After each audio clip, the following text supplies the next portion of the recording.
Okay. So when it comes to content creation, So one of the things that Birmingham Jumpstart could utilize better is content creation. We would need it.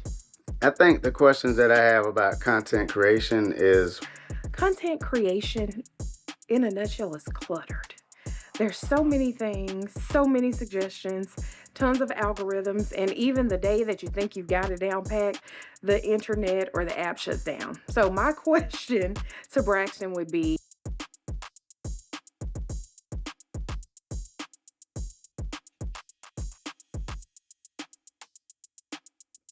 All right, fun stuff, fun stuff. Today while I was getting my certification as a mental health first aider, yeah, I can help you with your mental health. Meanwhile, while I was doing that, I asked the other individuals that were there to display a question they had about content creation. So I'm gonna play the videos that they asked, and we're gonna answer those questions one by one. If you got any questions in the comments, drop them in the comments, and I'll be sure to answer those questions in a upcoming video as well. So let's get to it. Let's answer the questions about content creation. And wait, before I say all that, these questions are specific to their businesses because they all have individual businesses as well. So all these questions are from their points of view. So if you have any questions, if something that they ask is something that you have a question about as well, drop in the comments. I'll make another video just for you all. All right, let's do it. okay. So when it comes to content creation, I'm a fitness professional, nutritional coach. So sometimes I feel like the industry is so saturated that I'm repeating other things that other people may have said.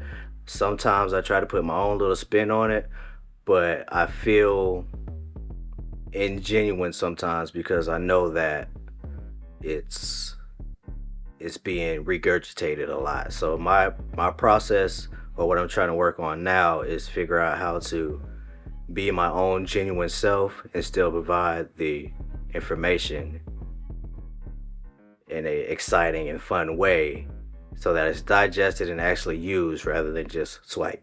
DJ, interesting that you say that, DJ. As a fitness professional, you actually answered your own questions a couple different ways. Let me explain to you how and why.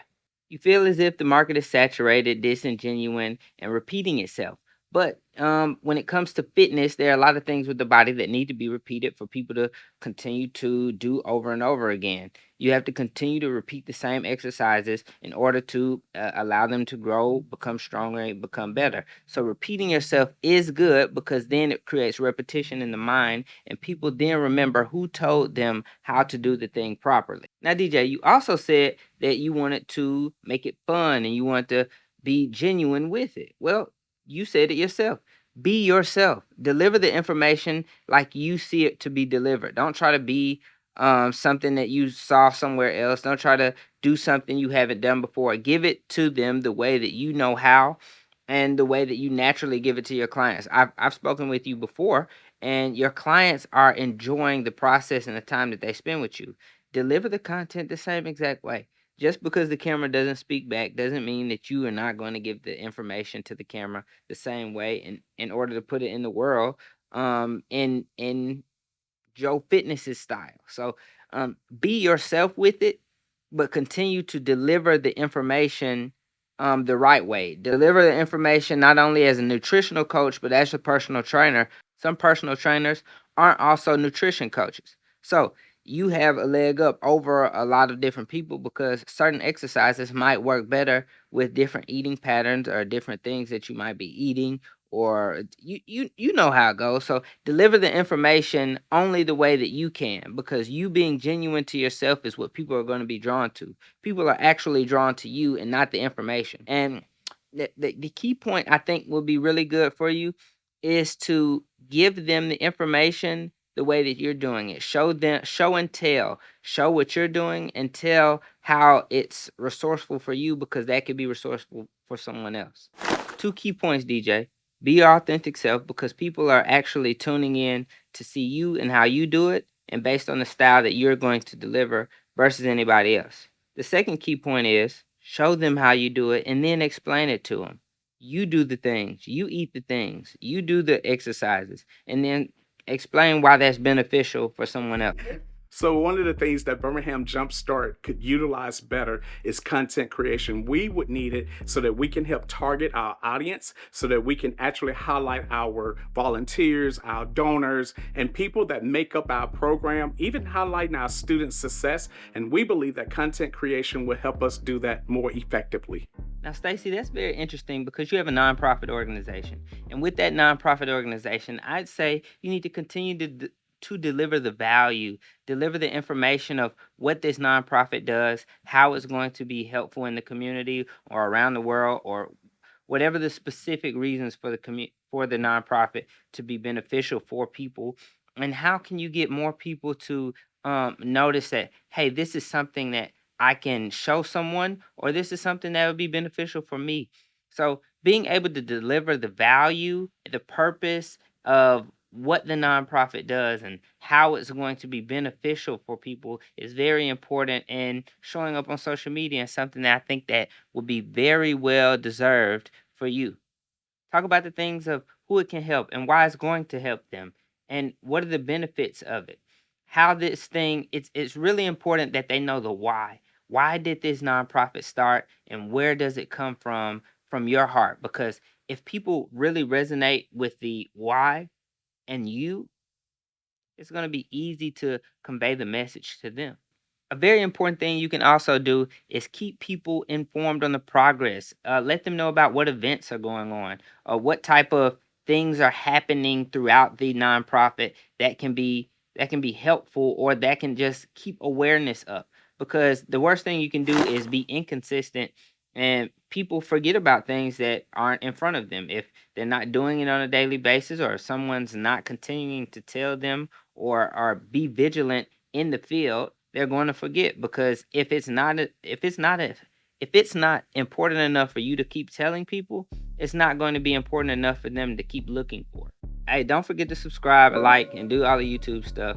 I want to keep delivering videos like this. So if you have any questions about how you can improve on social media, in your business, or even just operate your camera and take better photos, shoot better videos, pre-planning. It's a lot of steps that go into the media field, not only from operating the machine, but knowing how to prepare your mind for what you're about to do. If you got any questions, drop them in the comments. I think the questions that I have about content creation is where to start. Like, what's the most effective things that I would need to even build organically, and just, what platform to use for certain things, because one mode will maybe work for Facebook that doesn't work for Instagram or something else.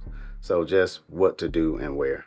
These are very good questions on where to start. That's where a lot of people get tripped up at, is they don't know where to start. So I got 3 pillars that I wrote down that'll be good starting points for you. Number 1, determine the why and why you're doing this. Why is it important to you? You need to write that down and understand that first for yourself. Number 2, who is the audience and what do they need? You have to determine why you're doing the thing and who you're serving.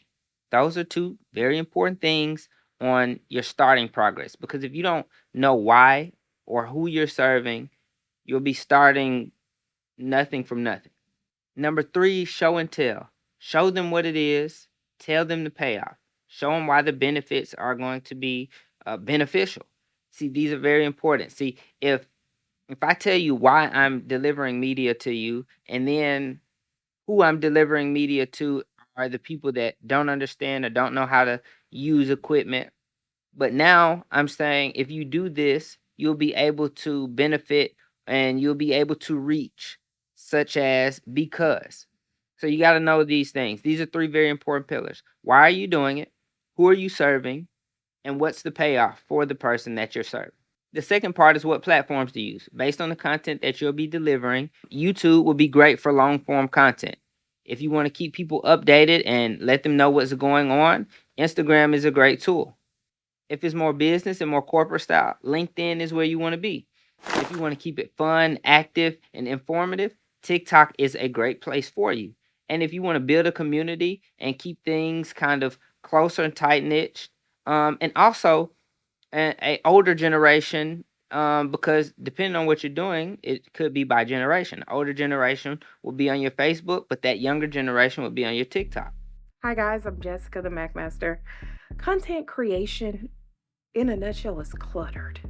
There's so many things, so many suggestions, tons of algorithms, and even the day that you think you've got it down packed, the internet or the app shuts down. So, my question to Braxton would be, while I have hired someone who's honing in on my Instagram account and I've seen the statistics and the growth and the progress that that social media person is making, what can I do personally to show up more, one, as a transparent human being on my personal page, but also encompass the things that I stand behind, not only in my business, but even in my life, such as my intimate relationship with God, my love for family, and all things guacamole and leopard print, but also how I can be transparent and even be that example that people need to see to remind them that, hey, even though I am the clutter expert,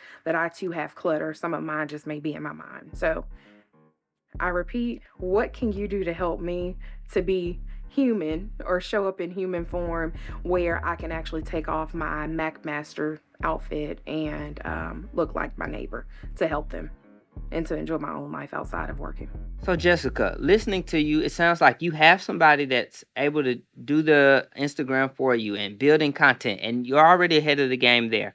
But it also sounds like you're saying that social media is cluttered. Social media can be cluttered, but it sounds like it's a mindset thing for you. So, think of social media as a place of free advertisement. You get to use a free application, do exactly what you're already doing, deliver it to the world, and then you can be benefited because the value that you're going to be delivering is going to bring the clients back to your business. People are going to then resonate with you because if you go live, or if you're creating stories on a habitual basis, then people are going to get to know you. So for people to get to know you, you have to be in front of them.